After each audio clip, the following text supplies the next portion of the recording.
Selamat sore kepada Bapak dosen dan saudara-saudari sekalian. Saya yang bernama Mahanaim Jolanda William Manik dengan NIM 23643 akan menyajikan hasil kajian ilmiah saya yang berjudul Keramah-tamahan yang diperoleh Daud ketika di Mahanaim. Studi historis kritis mengenai teks 2 Samuel pasal 17 ayat 15 sampai 29. Daud ke Mahanaim. Tulisan ini dimuat untuk menganalisa teks 2 Samuel 17 ayat 15 sampai 29 yang dimana Daud mendapatkan keuntungan-keuntungan baik oleh nasihat Husai dan perbekalan yang Daud dan pasukannya terima peperangan melawan Absalom. Ketika Daud dan pasukannya tiba di Mahanaim, mereka langsung disambut hangat oleh Sobi, Makhir, dan Barzilai. Namun masalahnya akan berfokus pada keramah-tamahan yang diperoleh oleh Daud, membentuk hal positif sehingga mereka mengalami kemenangan atas Absalom, yang merupakan bentuk penyertaan Allah akan umatnya, dan Allah merupakan aktor dari skenario perjalanan kisah Daud tersebut. Metode yang akan digunakan dalam penulisan kajian ilmiah ini adalah penelitian kualitatif dalam konstruksi berpikir tafsiran historis kritis dalam merangkai kajian yang sistematis. Hipotesa awal dalam penulisan ini yakni keramah-tamahan yang diperoleh oleh Daud merupakan Allah terlibat walaupun tidak adanya tindakan Allah secara terang-terangan, namun merupakan misteri pemeliharaan Allah. Pemeliharaan Alkitabiah menegaskan bahwa Allah mengarahkan sejarah dan dalam arahannya tindakan manusia yang bebas diintegrasikan dan digabungkan. Allah memilih sebuah bangsa pilihan, yakni bangsa Israel. Namun pemeliharaan Allah akan tampak di dalamnya, seperti Daud dan pasukannya yang menikmati keramah-tamahan tersebut sebagai bukti pemeliharaan Allah. Namun bukan berarti Tuhan memihak dan mengecualikan bangsa lain. Tujuan akhir dari kepenulisan ini untuk menunjukkan bahwa keramah-tamahan merupakan bentuk bagaimana kita mengilhami ajaran Allah untuk merespon kehadiran orang lain.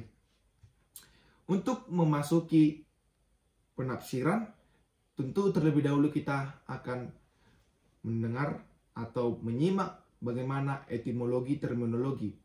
Ada dua kata kunci di sini yang saya ambil, yang dimana pertama Daud.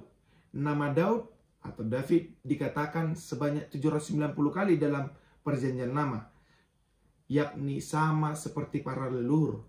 Daud terhubung secara eksklusif dengan pendiri dinasti. Tradisi epik dalam 1-2 Samuel memberikan David arti sayang. Daud adalah Iskelebahbo, seorang yang berkenan di hatinya Allah. Dia dipilih karena Allah melihat hatinya, dan perwaris tatanya diberi nama Yejijah, kekasih Yahweh. Yang kedua, Mahanaim. Mahanaim merupakan kata nomen properium lokalis atau sebutan dari suatu tempat.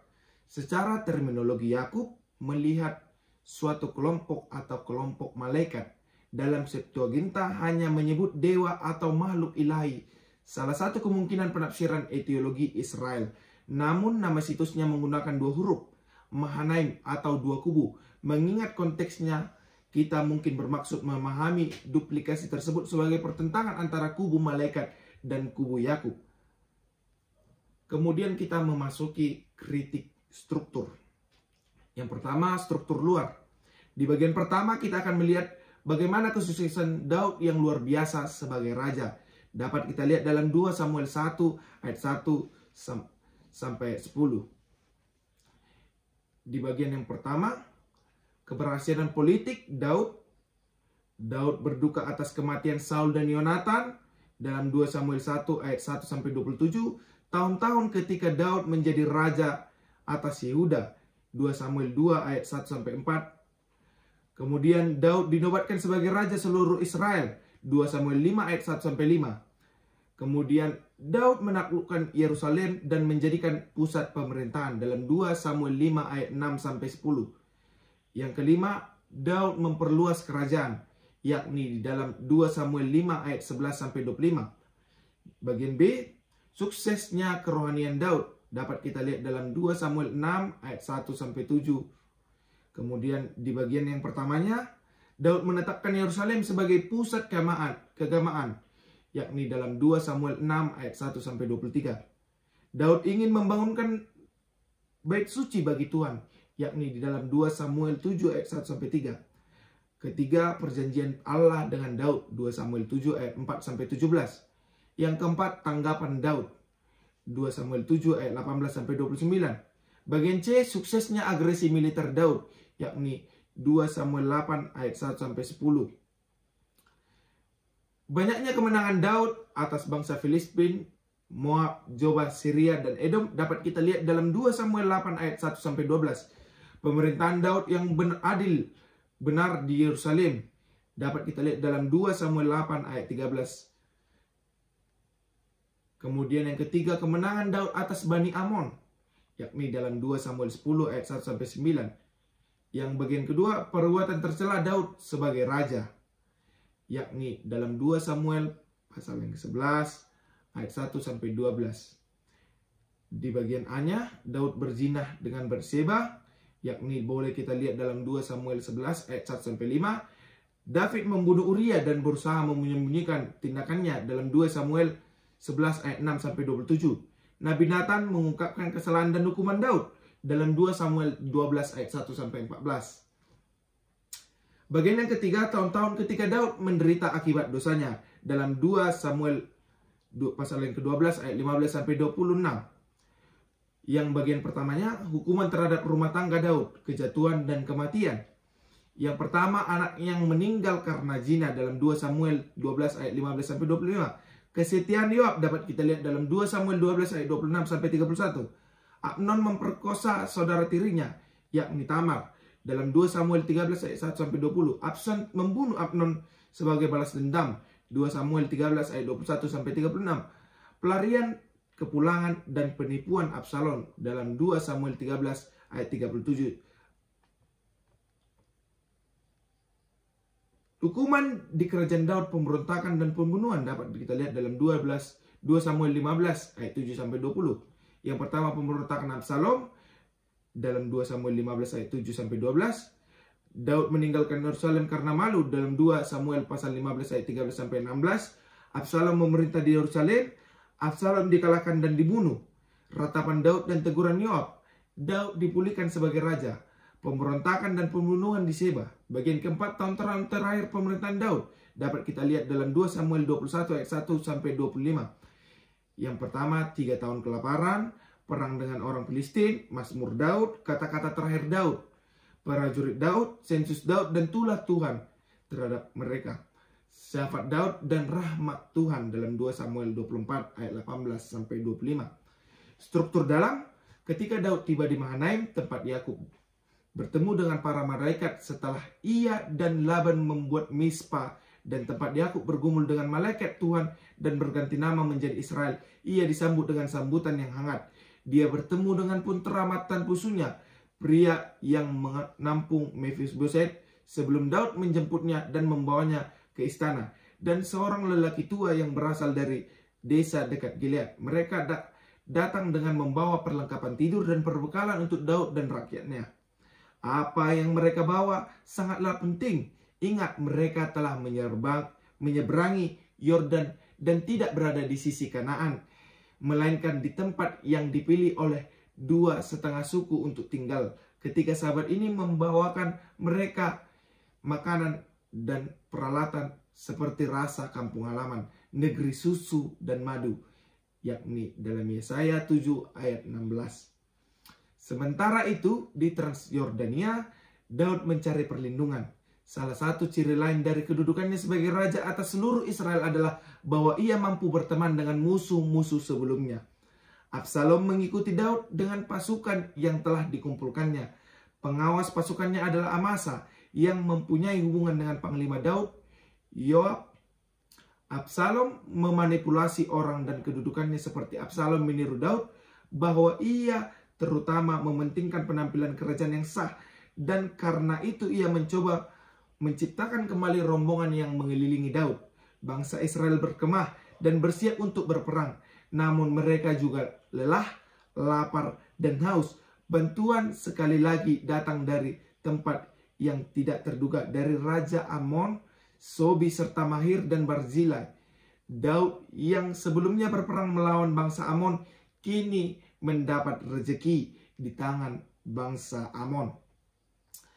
Perbekalan yang diterima oleh Daud dan pasukannya merupakan keuntungan yang aman dalam suasana perang yang dimana Daud membawa banyak pasukan dan menyeberang pasti memiliki kondisi yang kurang menguntungkan, di mana keramah tamahan yang diberikan melalui perbekalan itu merupakan suatu dampak yang besar bagi Daud dan pasukannya untuk berperang melawan kaum Absalom.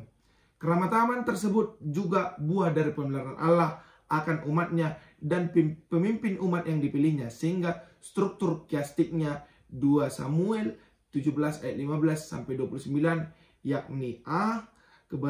Kebaikan Barzilai kepada Daud dan prajuritnya, B. Kelompok 1000 dan 100, C.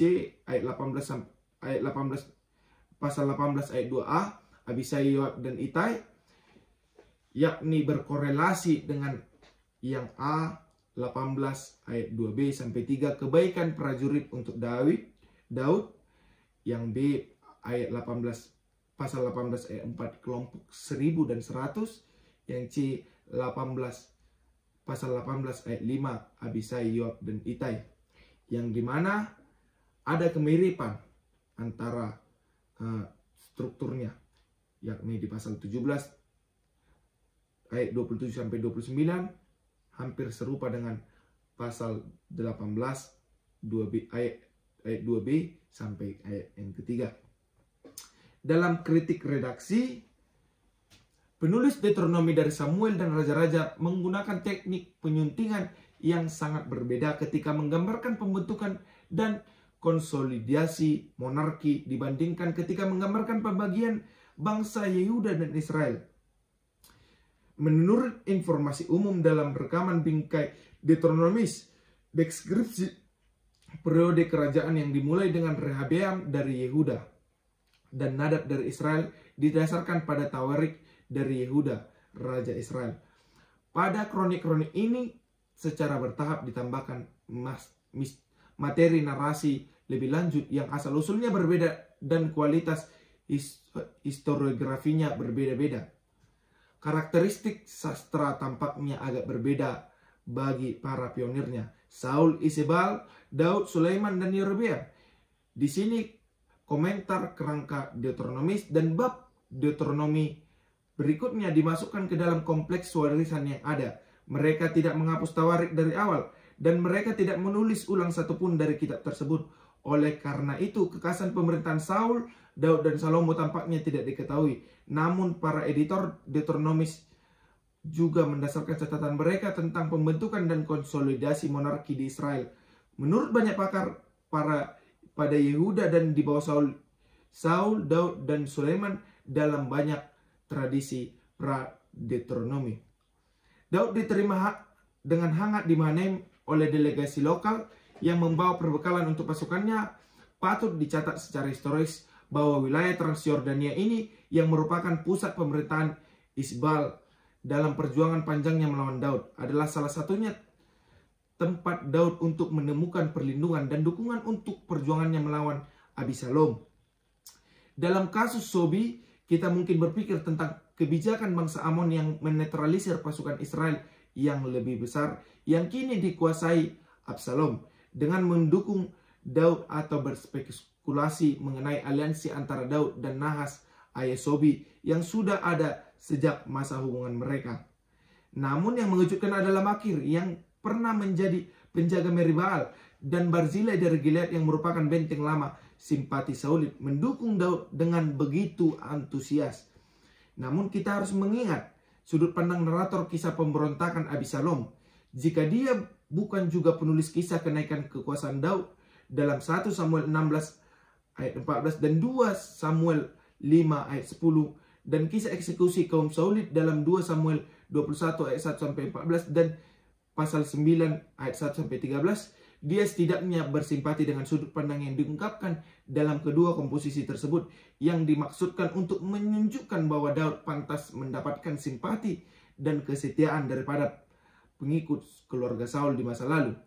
Dengan kata lain, narator kita tidak menerima kebenaran tuduhan Shimei di pasal 16 ayat 8 seperti yang telah kita lihat. Sebaliknya, menurut pandangannya, Daud harus dianut bahkan oleh pengikut Saul yang paling bersemangat sekalipun.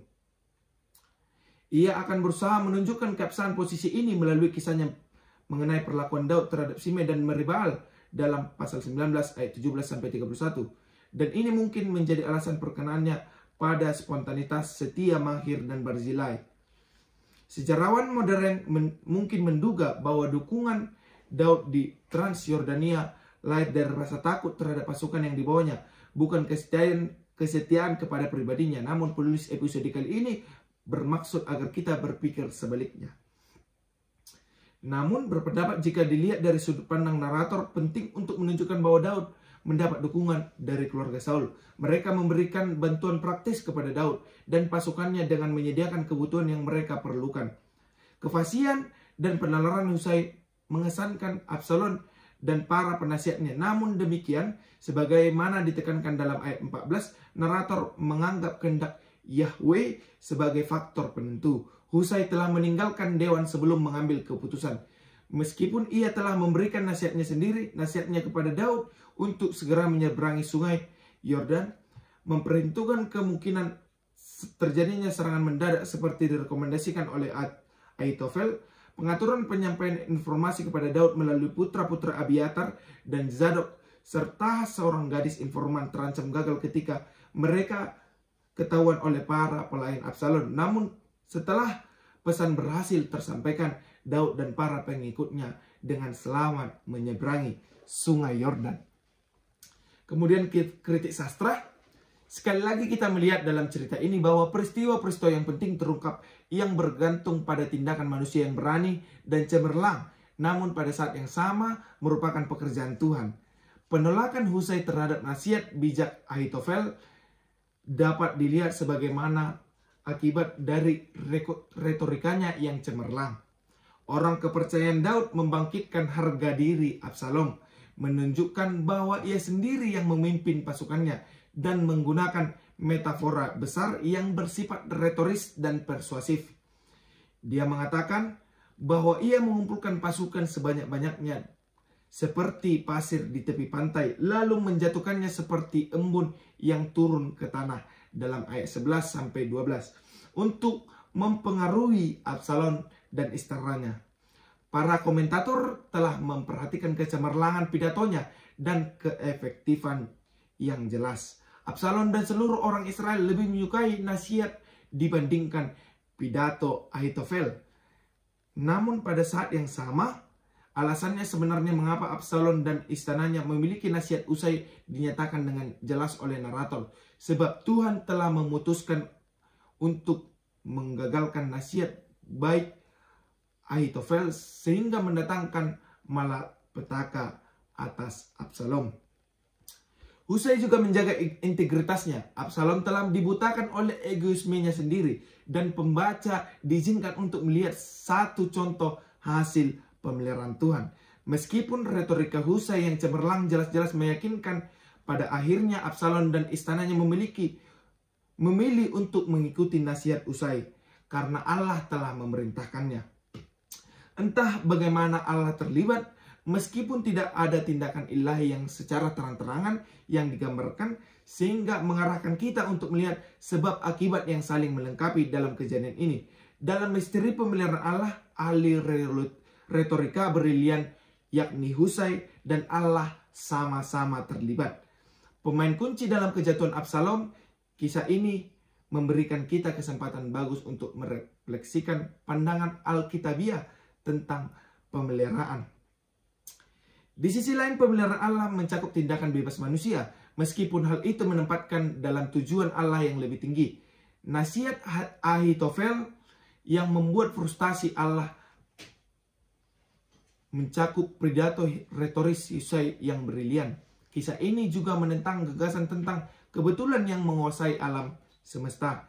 Daud menimpa Husai dalam pasal 15 ayat 31 saat dia berdoa agar Tuhan menggagalkan nasihat Ahitofel. Entah kenapa Absalom meminta nasihat Husai, Meskipun dia dan istananya telah memutuskan bahwa nasihat Ahitofel itu baik, peristiwa-peristiwa yang terjadi ini dapat dipandang sebagai suatu tindakan kebetulan belaka. Namun narator dengan jelas menyatakan keterlibatan Allah dalam pasal 17 ayat 14. Pemeliharaan Alkitabiah menegaskan bahwa Allah mengarahkan sejarah dan dalam arahannya tindakan manusia yang bebas diintegrasikan dan digabungkan. Oleh karena itu, pemeliharaan Allah adalah sumber harapan bagi kita yang hidup di dunia yang telah jatuh ini.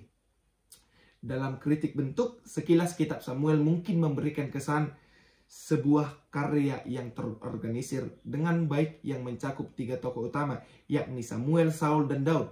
Namun jika dicermati narasinya, banyak kejanggalan, kontradiksi, dan pengulangan yang muncul.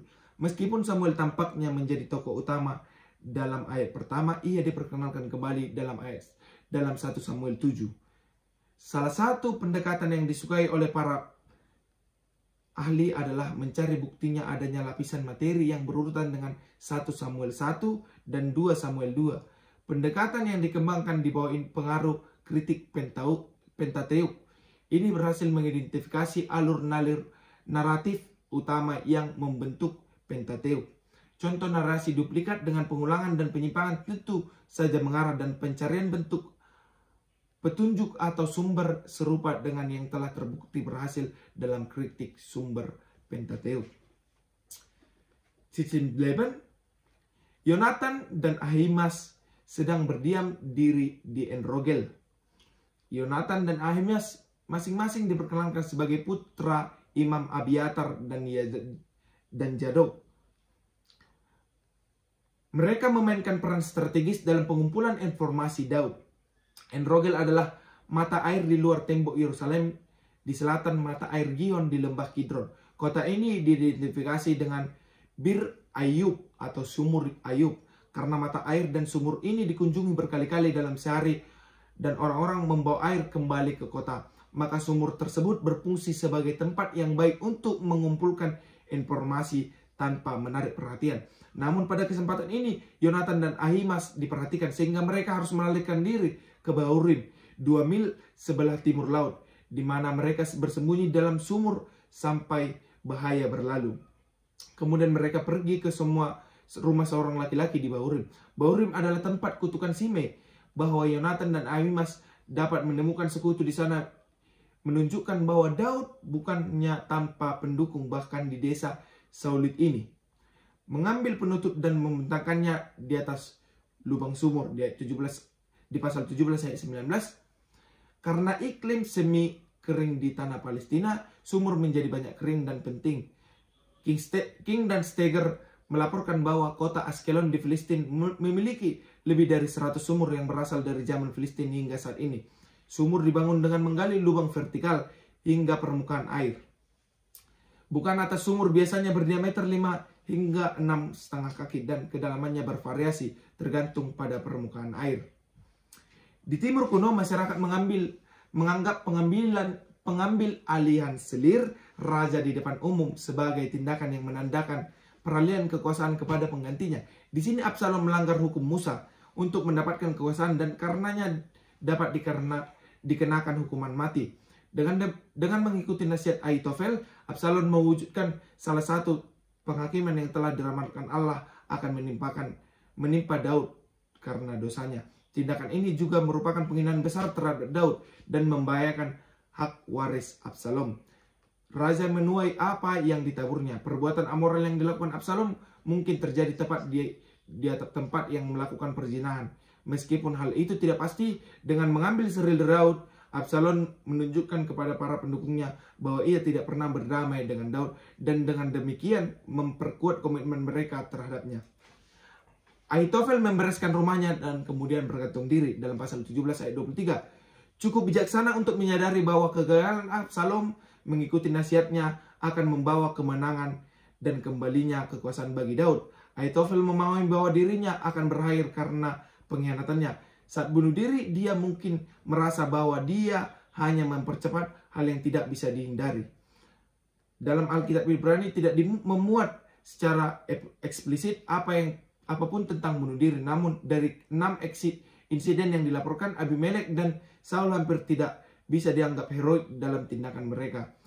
Pembawa senjata Saul adalah seorang karakter yang lebih rendah, yang hanya menunjukkan kesetiaan kepada mendiang tuannya. Mengingat pemahaman umum bahwa kehidupan ada di tangan Tuhan yang berdaulat, yang memberikan kehidupan dan mengambilnya, bunuh diri bukanlah pilihan yang terhormat. Dalam pemikiran Mesopotamia kuno, bunuh diri tampaknya bukanlah suatu tindakan pembangkangan terhadap para dewa atau bahkan balas dendam terhadap mereka yang dianggap telah menganiaya seseorang, melainkan suatu cara untuk mendapatkan kembali kehormatan. Di Mesir kuno, bunuh diri bukanlah suatu tindakan yang disetujui, cara untuk melepaskan diri dari kenyataan pahit dan memulai kehidupan yang mulia di akhirat. Meskipun di Kerajaan Baru, bunuh diri adalah pilihan yang diperbolehkan bagi orang-orang berpangkat tinggi yang dinyatakan bersalah atas kejahatan yang berat. Tafsiran ayat: dalam ayat 15-16, Daud diberitahu tentang apa yang telah terjadi. Usai segera menyampaikan kepada Imam Zadok dan Abiatar nasihat yang telah diberikan kepada Absalom baik oleh Ahitofel maupun dirinya sendiri, dan meminta mereka agar memberitahukannya kepada Daud secepat mungkin. Jangan bermalam, katanya, di penyeberangan, seperti dalam 2 Samuel 15 ayat 28, di padang pasir, melainkan pergilah menyeberang. Jangan sampai raja dan seluruh rakyat yang bersamanya menjadi dihancurkan. Dan memang, atau setelah klausa negatif, tetapi sebaliknya bisa berarti akan ada yang melahap, yaitu kehancuran kepada raja, maka raja akan menimpanya. Jika kita menyediakan subjek dari klausul sebelumnya, seperti yang diusulkan Becher, bahwa penyeberangan tidak boleh ditelan atau dipotong dari raja, tidak ada yang membenarkan penjelasan Ewart itu kemalangan ditelan olehnya. Tentu saja Husai menyarankan untuk menyeberangi sungai Yordan, karena dia tidak tahu apakah Absalom benar-benar melaksanakan nasihatnya, meskipun dia telah menyatakan persetujuannya, atau apakah dia tidak akan berubah pikiran dan mengikuti nasihat Ahitofel. Pasal yang ke-17, Yonatan dan Ahimas. Berdiri di mata air Rogel, sumur Yakub atau Nehemia yang sekarang di sudut tenggara Yerusalem. Dan pergilah hamba perempuan dan menyampaikan kepada mereka. Lalu mereka pun pergi dan memberitahukan kepada Raja Daud, karena mereka tidak berani membiarkan diri mereka terlihat masuk ke dalam kota. Oleh karena itu mereka tinggal di mata air Rogel di luar kota, setelah apa yang dilakukan terjadi di muka umum. Dalam 2 Samuel pasal 15 ayat 24. Absalom tidak ragu-ragu lagi mengenai pandangan para imam besar akibat putra-putranya mereka tidak dapat masuki kota itu, dengan maksud untuk langsung meninggalkan kota itu lagi, untuk memberitahu Daud tentang kejadian-kejadian yang terjadi di sana sesuai permintaannya. Di pasal 18, dan seorang pemuda atau pelayan melihat mereka lalu menceritakan mereka kepada Absalom. Kemungkinan besar Absalom telah menugaskan mata-mata untuk mengawasi para imam dan putra-putra mereka. Namun kedua putranya yang melihat mata-mata itu bergegas masuk ke rumah seorang pria di Bahurim yang melihat sumur atau kolam itu pada waktu kering di pelataran, lalu turun ke sumur itu. Di pasal ke-19, dan istri laki-laki itu membentangkan penutup yang ada di dekatnya di atas sumur itu, di atas lubang ke dalam sumur, dan menebarkan menir jelai yang sudah dikupas di atasnya, sehingga tidak ada lagi yang diperhatikan. Penjelasan Pulgata sangat bagus. Kwansi Singkan Spatiansan, seolah-olah mengeringkan jelai yang sudah dikupas. Artinya istri laki-laki itu seperti mengeringkan jelai yang sudah dikupas. Pasal yang ke-20, ketika para pelayan Absalom datang dan menyanyikan anak-anak pendeta, wanita itu berkata, mereka telah melewati sungai kecil, dan dengan demikian menyesatkan bagi mereka. Pasal yang ke-17, ayat yang ke-17 sampai 20. Para imam dicurigai mendukung Daud, oleh karena itu mereka menggunakan siasat untuk menempatkan kedua pelari, yakni Yonatan dan Ahimas, di En-Rogel, mata air, atau pengembara atau mata-mata di luar kota, dan mungkin sering dikunjungi setiap hari oleh pembantunya saat dia mengambil air. Namun orang-orang itu ketahuan dan dilaporkan kepada Absalom, orang di Bahurim. tempat yang dilalui Daud. Pastilah seorang simpatisan yang terkenal setia kepada raja di wilayah Benyamin, sumurnya yang tertutup dan disamarkan memberikan keamanan bagi mata-mata. Tipu muslihatnya serupa yang sama suksesnya dalam Yosua 2 ayat 6. Tidak ada yang diketahui tentang hal itu. Suatu hal yang layak dikemukakan, masyarakat desa biasanya mengetahui segala sesuatu yang terjadi, meski hanya melalui anak-anak yang sedang bermain di jalanan, dengan mengarahkan utusan Absalom untuk melakukan pencarian hingga keluar desa. Istri pria tersebut mengirimkan mereka dengan sia-sia di atas sungai. Adalah terjemahan yang tidak pasti karena kata tersebut hanya muncul di sini dalam Alkitab Ibrani. Di pasal yang ke-21, ketika mereka sudah pergi, keluarlah anak-anak imam dari dalam sumur dan menyampaikan berita kepada Daud. Katanya, segeralah pergi ke air itu, karena beginilah Ahitofel menasihatimu. Lalu Daud dan seluruh orang bersamanya menyeberangi sungai Yordan. Sampai subuh tidak ada seorang pun yang lewat jika belum berangkat menyala. Bahkan satu pun tidak ada yang lewat. Dalam 21-22, meskipun tertunda, mata-mata itu berhasil mencapai Daud dengan selamat, yang segera mengikuti saran untuk menyeberangi sungai Yordan meskipun malam gelap, dengan adanya penghalang antara dirinya dan Absalom, raja yang memiliki ruang untuk bermanuver. Di ayat yang ke-23 masih dinyatakan lebih lanjut dalam kesimpulannya bahwa ketika Ahitofel melihat bahwa nasihatnya tidak dilaksanakan, dia membebani dan kembali ke rumahnya. Dan dia sana membereskan rumahnya dan menggantung dirinya, karena dia dapat meramalkan bahwa Absalom akan kehilangan kekuasaannya karena tidak menuruti nasihatnya, dan semuanya akan berakhir pada dirinya sendiri. Fakta bahwa Daud berhasil menyeberangi sungai Yordan membuat rencana Ahitofel untuk melakukan kampanye militer untuk menangkap raja yang sebelum dia mencapai Transyordania. Karena keterlambatannya, Absalom telah kehilangan keunggulan, dan Ahitofel, ahli strategi berpengalaman, mengetahui karena Daud kini akan mendapatkan kembali kendali, tidak ada lagi masa depan baginya. Ahitofel akan menghadapi kematian pengkhianatan terhadap raja. Dengan tenang dia menerima keadaan itu dan memutuskan apa yang terjadi di lingkungannya. Langkah-langkahnya diambilnya semuanya berkontribusi pada gambaran seorang negarawan yang sangat penuh perhitungan, sadar sepenuhnya akan semua yang dipertaruhkan, yang sampai pada kesimpulan pahitnya mengikuti jalan logika dan nalar. Pria ini dengan tenang menyempatkan diri untuk kembali ke Giloh, memastikan segala urusannya beres, dan baru setelah itu bunuh diri dengan cara gantung diri. Kisah perang saudara yang berakhir dengan kekalahan dan kematian Absalom diperkenalkan dalam 2 Samuel pasal 17 ayat 24-26 dengan gambaran tentang positif relatif kedua pihak yang bermusuhan. Daud telah tiba di Mahanaim, sebuah kota yang mungkin merupakan kota berbenteng di sebelah timur sungai Yordan, tidak jauh dari tepi sungai Yabok. Pasal 24-26, Daud tiba di Mahanaim, sebuah tempat penting di sebelah timur sungai Yordan, tempat Isboset dinobatkan sebagai raja. Di sini ketika Absalom sedang menjalani upacara penobatan atau 2 Samuel pasal 19 ayat 17 dan mengumpulkan dukungan dari seluruh orang Israel, Daud mendapatkan kesempatan untuk terorganisir dalam pertempuran. Komandan pasukan Absalom adalah Amasa, sepupu Yoab, putra Itra atau Yeter, varian dari nama seorang Ismail. Alasan sejarah keluarga ini adalah agar pembaca dapat menghargai permusuhan antara Amasa dan Yoab ketika mereka memimpin pasukan lawan. Penyebutan Gilead, tempat Absalom dan pasukannya berkemah, menimbulkan pertanyaan tentang simpati penduduknya. Pasal 27 ayat 29, dalam satu kalimat yang panjang, ayat ini mengungkapkan keprihatinan praktis 3 pemimpin di wilayah tersebut terhadap Daud dan pasukannya.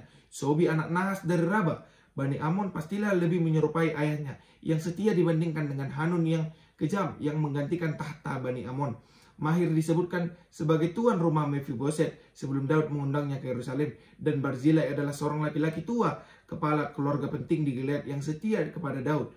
Ketiga orang kaya ini berhasil membawa hasil bumi dari tanah mereka, berhasil beserta tempat tidur, baskom, dan bejana tanah liat, sambil berkata, orang-orang lapar, letih, dan haus di padang gurun itu akan diberikan. Pemberian yang murah hati ini dan bijaksana tersebut mencerminkan kepedulian yang begitu mendalam terhadap raja, sehingga harus diungkapkan dalam bentuk bantuan yang nyata dan praktis. Dalam kajian ini, skopusnya adalah keramatamahan, Sobi, Makir, dan Barzilai merupakan keuntungan yang diterima Daud dan pasukannya praperang melawan bangsa kaum Absalom, yang merupakan bentuk pemeliharaan Allah akan umat dan pemimpin umat yang dipilihnya. Kemudian teologi yang ingin diangkat penulis dalam 2 Samuel 17 ayat 15-29, yakni hospitalitas atau keramataman. Keramataman yakni perbekalan yang diterima oleh Daud dan pasukannya berdampak positif bagi Daud, di mana mereka akan menghadapi perang melawan Bani Amon, sehingga ketika menghadapi perang melawan Bani Amon mereka meraih kemenangan itu. Keramataman merupakan ekspresi kebaikan Tuhan terhadap umat manusia, dan keramataman tersebut tidak dapat dipisahkan dari sejarah dosa manusia. Kejatuhan manusia ke dalam dosa telah banyak menimbulkan dampak buruk yang merugikan seluruh aspek kehidupan manusia. Banyak cerita dalam kitab Kejadian dengan gamblang menjelaskan bagaimana dosa mempengaruhi hubungan sosial dalam kehidupan manusia. Umat manusia yang jatuh ke dalam dosa terbagi menurut bangsa dan entitasnya masing-masing. Dalam sejarah penebusan, Allah memilih sebuah bangsa pilihan, yakni bangsa Israel. Bukan berarti Tuhan memihak atau mengecualikan bangsa lain. Setidaknya ada 3 pertimbangan dalam pemilihan Israel yang menunjukkan bahwa Tuhan tidak memihak bangsa lain dan tidak mengecualikan bangsa lain. Pertimbangan pertama adalah bahwa Israel dipilih atas dasar kasih karunia Allah. Tindakan pemilihan ini tidak didasarkan pada kualifikasi Israel, tetapi hanya berdasarkan kasih karunia. Tuhan mengingat perjanjian yang Dia buat dengan nenek moyang bangsa Israel, sehingga dalam kitab Keluaran Tuhan sering menggunakan ungkapan seperti Tuhan nenek moyangmu, dan Tuhan Abraham, Tuhan Ishak, dan Tuhan Yakub untuk menyatakan dirinya. Tuhan ingin menunjukkan kepada bangsa Israel Dia adalah Tuhan yang menepati perjanjian. Pengulangan ini menunjukkan bahwa Israel dipilihnya hanya karena kemurahan hati dan belas kasihannya ditunjukkan dalam pembebasan Israel dari tanah Kanaan menuju perbudakan di Mesir, di mana Tuhan adalah aktor utama dari peristiwa tersebut. Abraham juga menerima keramataman yang hangat dari orang Kanaan, juga dari orang-orang yang tinggal di Negev, di Timur Tengah kuno, khususnya bagi mereka pengembara. Pengembara mempunyai tempat untuk menyediakan akomodasi dan menerima makanan dan perlindungan dari tuan rumah. Pertama, keramataman di Kristiani didasarkan pada keramataman Allah yang menciptakan ciptaan bagi dirinya melalui inkarnasi. Allah merendahkan dirinya menjadi manusia atau diciptakan, dan yang mengabdikan dirinya kepada ciptaannya. Kisah ini mengungkapkan keramatan Tuhan kepada seluruh umat manusia melalui Roh Kudus. Kedua, keramataman Kristiani diwujudkan melalui praktik gereja, termasuk seluruh jemaat sebagai anugerah kuasa Roh Kudus. Praktik-praktik ini mencakup tanda-tanda keajaiban, tindakan pengampunan, belas kasihan, dan pembebasan sosial. Jemaat diberdayakan oleh Roh Kudus untuk menunjukkan solidaritas dengan sesama, terutama mereka yang membutuhkan. Ketiga, keramataman Kristiani dapat dicontohkan dalam dunia multiagama ketika Roh Kudus dicurahkan ke atas seluruh manusia. Para pengikut Yesus tidak hanya didukung oleh Allah yang ramah, namun juga digerakkan oleh Roh Kudus ke dalam dunia, berinteraksi dan menerima hospitalitas, kebaikan hati, dan pemberian orang asing dalam dunia yang plural. Dalam bagian implikasi, masyarakat Batak mengenal filsafat Batak yang mengatakan parbaul-baul na bolon, paramak sobalunon, parsakalan somayang, dohot partaring nasoramitop. Yang berarti pemilik bakul, tempat beras atau padi yang besar, tikar yang tidak pernah digulung, tatakan atau talenan yang tidak pernah kering, dan api dapur yang tak pernah padam. Ini menunjukkan bagaimana keramataman orang Batak sama seperti Sobi, Mahir, dan Barzilai yang menyambut Daud dan pasukannya ketika orang lain datang bertamu terhadap mereka. Hal ini juga berkaitan erat dengan bagaimana dampak positif dari keramataman tersebut. Daud dan pasukannya dapat menikmati istirahat dan persediaan makanan yang cukup sehingga mereka dapat menghadapi peperangan selanjutnya yang berbuahkan kemenangan atas pasukannya. Sama halnya dengan masyarakat Batak, khususnya daerah wisata Danau Toba yang kini mulai menerapkan hal ini dalam sektor pariwisata. Mereka membangun homestay dalam rangka sebagai tempat tinggal para turis yang ingin merasakan keindahan Danau Toba. Artinya masyarakat Batak Toba telah menerapkan keramataman tersebut dalam rangka membangun komunitas yang berada dalam pemeliharaan Allah itu sendiri. Para turis dapat menikmati istirahat dan persediaan makanan sehingga mereka dapat melakukan aktivitasnya keesokan harinya. Kesimpulan, dalam 2 Samuel 17 ayat 15 sampai 29 praduga penulis akan keterlibatan Allah terhadap keuntungan yang diterima Daud dan pasukannya ketika di Mahanaim terbukti dikarenakan ketika Husai memberikan nasihat kepada Daud, peran Allah tampil meskipun tindakan Allah tidak secara implisit hadir terhadap Daud. Tujuan Allah yang lebih tinggi hadir dalam narasi ini.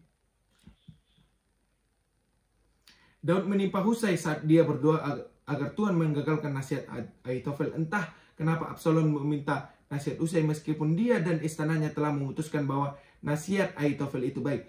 Peristiwa-peristiwa yang terjadi ini tidak dapat dipandang sebagai suatu kebetulan belaka. Namun narator dengan jelas menyatakan keterlibatan Allah memilih sebuah bangsa, yakni bangsa Israel, sehingga Allah melakukan pemeliharaan terhadap bangsa itu. Terima kasih, demikianlah hasil penyajian